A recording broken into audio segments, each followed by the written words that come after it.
কামিন্দু মেন্ডিসকে নিয়ে একটু আলোচনা করতে চাই। টপ অর্ডার নিয়ে আমরা কথা বলছিলাম। বাংলাদেশের মেন্ডিস ব্যাটিং করছেন 5-এ, কখনো 7-এও ব্যাটিং করেছেন। ক্যারিয়ারে টেস্ট খেলেছেন হাতে গোনা কয়েকটা, 7টা সম্ভবত, এটা তার 8ম টেস্ট। 7টা টেস্টের মধ্যে 12 ইনিংসে তিনি ব্যাট করেছিলেন। 12 ইনিংসের মধ্যে তার 4টা সেঞ্চুরি ছিল, 4টা হাফ সেঞ্চুরি ছিল। তার মানে হচ্ছে প্রথম 7 টেস্টে যে 12 ইনিংস ব্যাটিং করেছেন তার মধ্যে 8টা ইনিংসেই তার 150 পেরোনো রান ছিল। স্ট্রাইক রেট বা এভারেজ যাই আপনি বলুন না কেন, প্রায় ব্র্যাডম্যানীয় এভারেজ তার 80। এই ম্যাচটা তার ক্যারিয়ারের 8ম টেস্ট, 13তম ইনিংস খেলছেন। আরও একটা সেঞ্চুরি কামিন্দু মেন্ডিসের ব্যাটে, এবং এখন আপনি গড় ক্যালকুলেট করলে হয়তো যে ব্র্যাডম্যানের কাছাকাছি চলে যাবেন।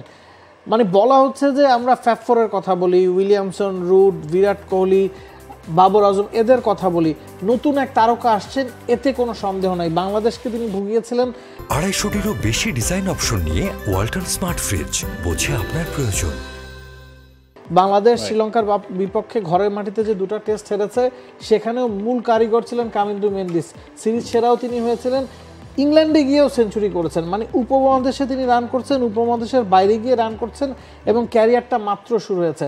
How outstanding is Kamindu Mendis. ছোট প্রিপারেশনের সময় আপনার সাথে আমার কথা হচ্ছিল যে খুব একটা যে দৃষ্টিনন্দন ক্রিকেট তিনি খেলেন, টেক্সট বুক ক্রিকেট, বা যেমনটা আমরা হয়তো বা অনেক লেজেন্ডারি নাম শ্রীলঙ্কার কথাই যদি বলি, সাঙ্গাকারা, জয়বর্ধনে যেভাবে খেলে গেছেন সেরকম দৃষ্টিনন্দন ক্রিকেট নয়। কিন্তু আমরা যদি স্টিভ স্মিথের দিকে তাকাই, তিনিও কিন্তু অনেক আনঅর্থোডক্স ব্যাটিং করে থাকেন।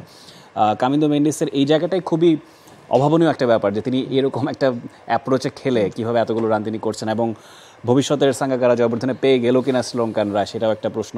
75-এর পাশাপাশি কাছাকাছি গড়, 60+ তার ফার্স্ট ক্লাসের অ্যাভারেজ। ফার্স্ট ক্লাসে তো তিনি অনেকদিন ধরে খেলছেন। সেই জায়গাটায় একটা কোয়েশ্চেন তৈরি হয়ে যায় যে মার্নাস লাবুশেনের কথা যদি বলি, অস্ট্রেলিয়ার শুরুর দিকে 2019, 20, 21 3 বছরই তার 65-এর উপরে গড় ছিল। সেটা কিন্তু গত 2 বছরে 30 অড নেমে এসেছে। সেই ডাউনফলটা হবে কিনা, বা it is too early to say কিনা, যে আসলে ভবিষ্যৎ পেয়ে গেল কিনা। আপনার জন্য অস্ট্রেলিয়ায় গিয়ে রান করাটা যতটা ডিফিকাল্ট, শ্রীলঙ্কায় রান করাটা কিন্তু তার চেয়ে বেশি ডিফিকাল্ট। কারণ শ্রীলঙ্কাতেও শ্রীলঙ্কান কন্ডিশনে স্পিনাররা খুব বেশি ডমিনেট করেন, এবং সেখানে ব্যাটসম্যানরা সেট হয়ে যে কোনো সময় আসলে আউট হয়ে যেতে পারেন। কামিন্দু মেন্ডিসকে আরেকটা এক্সট্রা ক্রেডিট আসলে দিতে হবে, কারণ তিনি বেশিরভাগ সময় লেট অর্ডারে ব্যাটিং করেছেন। হ্যাঁ, এই ম্যাচটাতে তিনি 5-এ খেলছেন, দেখা গেছে বাংলাদেশের বিপক্ষেও তিনি লেট অর্ডারে ব্যাটিং করছেন। তো টেল এন্ডারদের নিয়ে রান বাড়ানোর যে কৌশলটা, ওটা একেবারে ভিন্ন ধরনের একটা এক্সপার্টিস। সেই জিনিসটা কামিন্দু মেন্ডিসের আছে, এবং যেহেতু তিনি ফর্মে আছেন সে কারণেই তাকে কিন্তু প্রমোশন দেওয়া হয়েছে। এখন 5 নম্বরে ব্যাটিং করছেন। ক্যারিয়ারটা মাত্রই শুরু করেছেন, বিশেষ করে টেস্ট ক্যারিয়ারটা। টি20, ওয়ানডে যেমনই হোক না কেন, টেস্ট ক্যারিয়ারে আমার কাছে মনে হচ্ছে যে ওই যে দৃষ্টিনন্দন ক্রিকেটের কথা বলছেন, হ্যাঁ, তার ক্লাসিক্যাল শটের সমাহার হয়তো কম, তবে যেই ধরনের টেক্সট বুক ক্রিকেটের খেলার বাইরেও যে কার্যকারিতা প্রমাণ করা যায়, সেটা এই 1-1.5 বছরে আসলে মেন্ডিস দেখিয়ে ফেলেছেন। এবং এখন শ্রীলঙ্কান দলটাকেও কিন্তু অনেক বেশি ব্যালেন্স মনে হচ্ছে। আপনি এক্সপিরিয়েন্সের কথা যদি বলেন, কুশাল মেন্ডিস 7 নম্বরে ব্যাটিং করছেন, পাথুম নিশাঙ্ক ওপরে আছেন। দুজনই টেস্ট ক্রিকেট বলুন, ওয়ানডে, টি20 সব ফরম্যাটের জন্যই আসলে solid batsman. Dinesh Chandimal, Angelo Mathews আছেন, থানাঞ্জয় ডি সিলভা আছেন। পুরোপুরি এক্সপিরিয়েন্স একটা ব্যাটিং লাইন আপ নিয়ে শ্রীলঙ্কা এখন খেলছে, এবং সেটার নেতৃত্ব কামিন্দু মেন্ডিসই আসলে দিচ্ছে। অ্যাবসলিউটলি, তিনি আরেকটা সেঞ্চুরি করে ফেলেছেন আজকের টেস্টটাতেই। তার সঙ্গে দীনেশ চান্দিমাল এবং অ্যাঞ্জেলো ম্যাথিউজ তাদের জুটি ছিল। সব কিছু মিলিয়ে টেস্ট ক্রিকেটে শ্রীলঙ্কানরা কতটুকু স্ট্রং, সেটা আমরা আসলে ঘরের মাঠে লাস্ট সিরিজেই আমরা টের পেয়েছিলাম।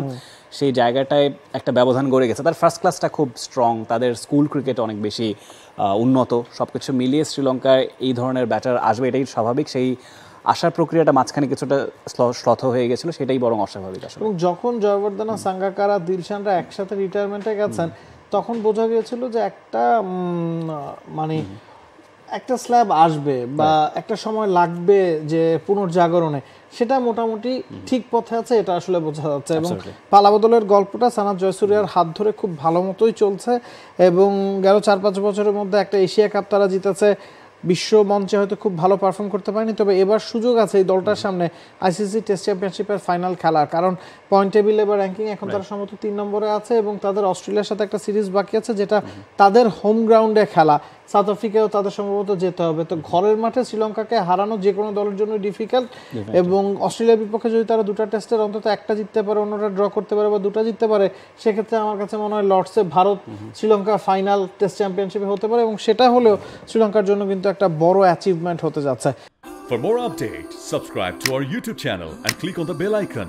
Follow us on Facebook and Instagram. Download T-Sports app to enjoy exciting games and highlights. Visit tsports.com.